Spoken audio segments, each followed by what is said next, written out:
Les 3 premiers ont été un franc succès. Merci à vous, merci pour vos retours. On compte sur vous. Évidemment, je rappelle à tout le monde que tout ceci n'est qu'un jeu, c'est une posture et qu'il faut à un moment bien choisir un camp. Et quand je prends un adversaire, non, non, non, non, moi je prends pas un sparring partner, je prends le champion du monde de l'argumentation. Il est de retour, il a pris des notes. Il paraît que même un bottin, c'est moins lourd à côté. C'est l'ami Max. Salut mon tonton, comment ça va? Bah écoute, un grand plaisir. Le 3-0, bon, je ne m'avoue pas vaincu, effectivement, j'ai pris des notes cette fois-ci. Alors, juste pour ça là, il y a pas mal de gens qui demandent si tu es assis sur un coussin. Pour que tu n'aies pas trop mal au cul. Voilà. Quand on gagne, et finalement, on est flambant. Allez, on part déjà. C'est l'épisode numéro 4 du pour ou contre. Vous savez très bien le format. C'est un format très court. On essaie de vous apporter des arguments pour et des arguments contre. La question est la suivante. Robert Salé est-il à mon choix de coach pour les Jets? Max est pour, je suis contre. Non, pour moi, c'est un très bon choix, surtout parce qu'il vient avec Mike Lafleur. Quand tu vois les fans des Niners qui sont deg, qui soient partis, quand tu vois ces anciens joueurs qui trouvent que eh bien, c'est un super choix de la part des Jets, quand tu vois que tout le monde est content, bah, je me dis que ça veut dire quelque chose. Donc, tu veux dire que le premier argument que tu me mets, c'est le fait qu'évidemment, il n'y a personne qui était content chez Gaze, mais Gaze s'était fait virer de Miami. Donc, si un mec se fait virer, c'est pour une bonne raison. Et si on parle de Matt Lafleur, c'est pas le témoin de mariage de son frère. On fait déjà croquer la famille. Donc, les 2 premiers arguments, eh ben, je pense que ça sent déjà la défaite. Ah, il est présomptueux. Il est présomptueux. Effectivement, coach défensif, Robert Saleh. J'ai checké sa première expérience défensive, c'est 2002. En fait, c'est à sa sortie de fac. Et en fait, à la fac, il était tight end. Je trouve ça intéressant d'avoir quelqu'un qui a un background joueur offensif, qu'il ait un background défensif sur la partie coach derrière. Je trouve que ça amène de la complémentarité et au moins c'est pas un coach qui va être juste laisser Lafleur ou en tout cas le staff offensif décider, mais il sera capable d'avoir certains inputs, certains peut-être notamment sur la partie bloc des tight ends, ça peut toujours aider et ça je trouve que c'est un vrai point. Et on va quand même citer l'élément le plus important. Eh ben, quand tu vois la défense des Niners en 2019 et en 2020, bah ça fait rêver. Surtout 2020 malgré les blessures. Une très bonne défense en 2019-2020. Je vais développer pourquoi. 2019, Nick Bossa, mais je dis rien, chute, c'est un secret. Maintenant, je vais parler à notre cas, je vais transférer à notre cas. Quels sont les 2 derniers coachs principaux qui étaient des coachs défensifs et qui ont eu un rookie? Tu me parles de leur développement chez les Jets. Bah, Rex Ryan, du coup, Mark Sanchez, et bah, Todd Bowles, Gino Smith, ou Gino, Non, non, non. non, pardon, bah, non, Gino, Ça, c'était Rex, pardon. C'est Sanchez, tu veux dire. Pardon, et Darnold, excuse-moi. Darnold. 2 grosses réussites au poste de quarterback, sachant que toi, tu es bien partisan sur des vidéos sur le fait qu'on va drafter un quarterback. Yes, Il faut tout à qu'on fait. Donc, en fait, il faut qu'on drafte un quarterback. On sait que mettre un coach défensif avec un quarterback jeune,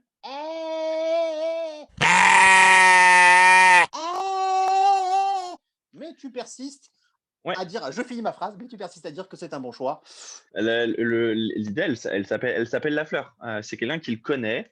Alors, on en pensera ce qu'on veut de Lafleur et de l'impact que lui et McDaniel avaient sur le jeu offensif des Niners, qui était, je pense, quand même très, très fondé par Shanahan. Hein, c'est normal, c'est un peu comme McVay, c'est un peu les gourous de cette idée. Il vient pas de nulle part et du coup, il vient avec quelqu'un qui connaît bien et qui, à mon avis, va vachement l'aider. Notons quand même que Todd Bowles, quand je vois que des gens se paluchent sur la défense des Buccaneers en expliquant que le mec mérite un deuxième poste de head coach, je pense qu'ils ont jamais regardé les 5 ans chez nous où le mec avait aucune expression.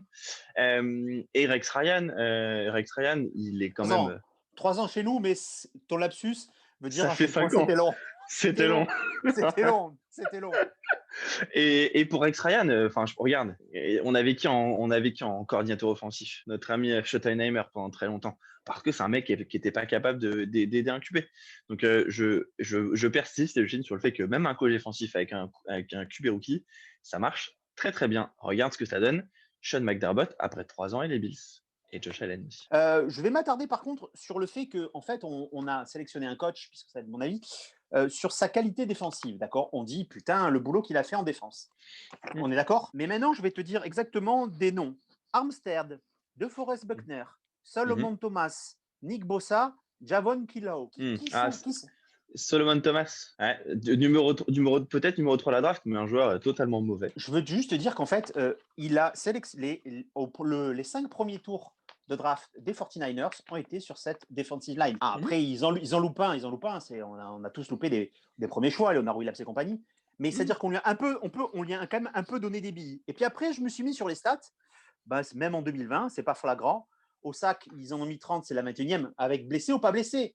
Mais le problème, c'est que Mm. du coup, on se rend compte que dès que tu enlèves Bossa, eh ben, il retombe à des stats qui sont des stats de 2017 et 2018, donc pas bonnes. En prenant la saison 2019, du coup, Oui, où l'année où ils ont fini, enfin, si tu prends les stats qui sont les plus suivis, c'est-à-dire oui, le nombre de yards encaissés, le nombre de points encaissés, ils sont dans le top 5. Sur 2019, ça fait 6 matchs, du coup, sur les 16 matchs, il y a 6 matchs où ils ont pris moins de 100 yards à la course et 11 matchs où ils ont pris moins de 200 yards à la passe. mais c'est normal. 2020, C'est normal. 2020, Non, mais attends, stop. 2020. Moi, j'ai pas pris ces stats à la course parce que justement, c'est normal. Ils ont blindé ce poste. Écoute-moi, tonton.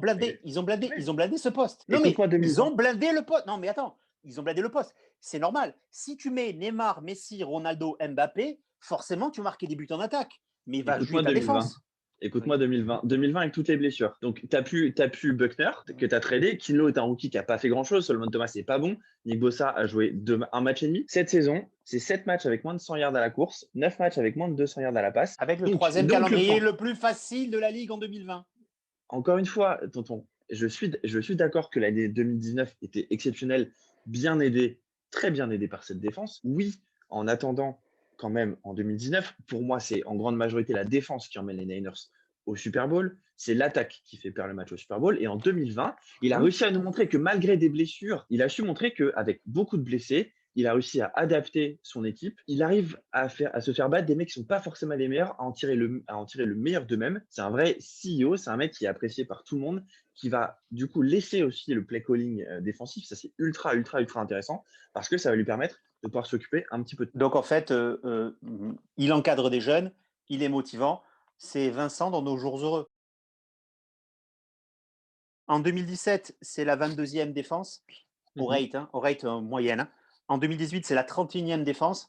Et puis après, mhm. tu prends Nick Bossa, tu fais venir Sherman et tu passes en 8e défense. Ouais.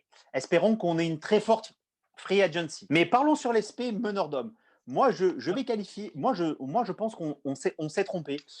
Je pense que Belichick, il n'a pas besoin d'un mec qui le tienne. Il n'a pas besoin de bondir dans tous les sens pour transmettre des trucs et pour gagner. Et je pense que nous, on s'est fait avoir. Et par contre, tu l'as dit toi-même, je pense que le prisme est là. On se dit, putain, on s'est tapé Top Boys, qui était un mème où on le voit à 9 visages et on voit ses émotions.